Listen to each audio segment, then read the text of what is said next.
feeling on this.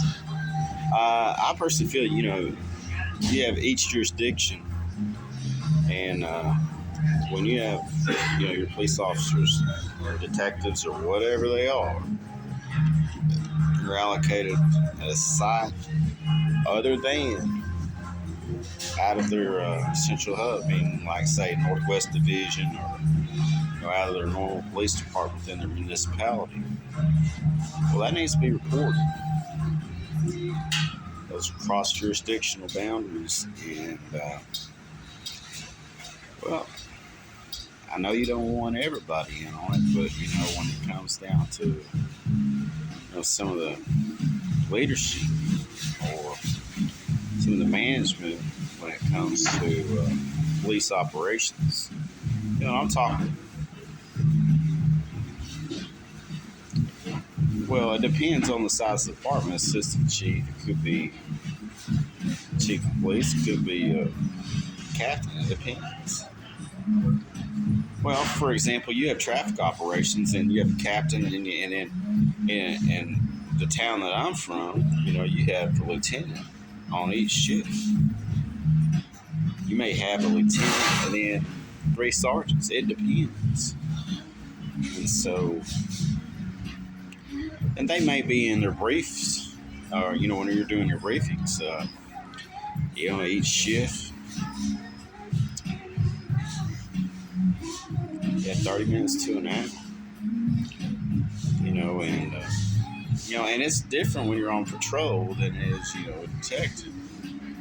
And that's another thing. Your detective may be over here working with drug enforcement. They may be, over,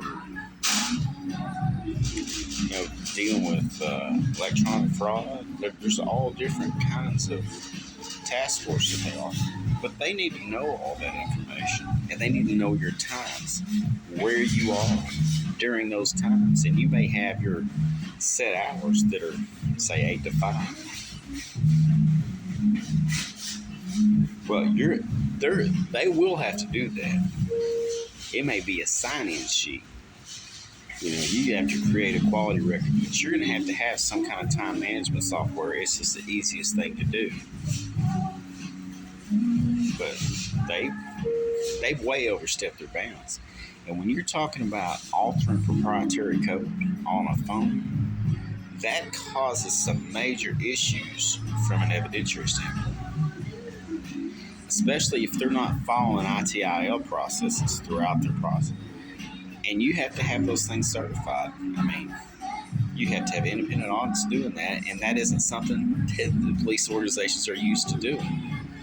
And I'm not talking about like a citizens review board. That's not what I'm talking about. You may have your own, statewide, internal operations people. It may consist of all of the internal affairs investigators. You may have your own chain of command. And from a county standpoint, your organizations are so much into compartmentalization. That comes from a lot of your military training.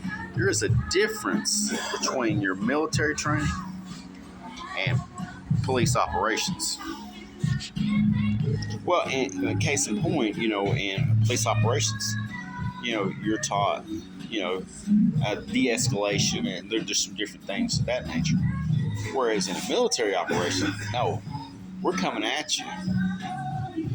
And there's different types of personalities, and it's because you're a really good tactical officer.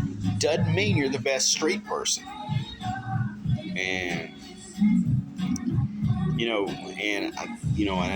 I said something about, a type A class personality disorder, and that's what that is. But there are people that know how they may be a type B personality, and that isn't necessarily a disorder. That is what the norm should be. And I'm not trying to beat on anybody or anything like that. I'm just saying when we look at some of the things, and I think it's so important. And for your own, mental health, but, I'm sitting here and I'm sitting here watching. I watch half the damn Dallas Police Department over in Northwest Division, over some of them over from South Dallas over here in Plano or in Richardson or, you know, or in Dallas sitting there all day long at a damn coffee shop. I mean, and so from a budgetary standpoint, you need to know where those monies need to be allocated at.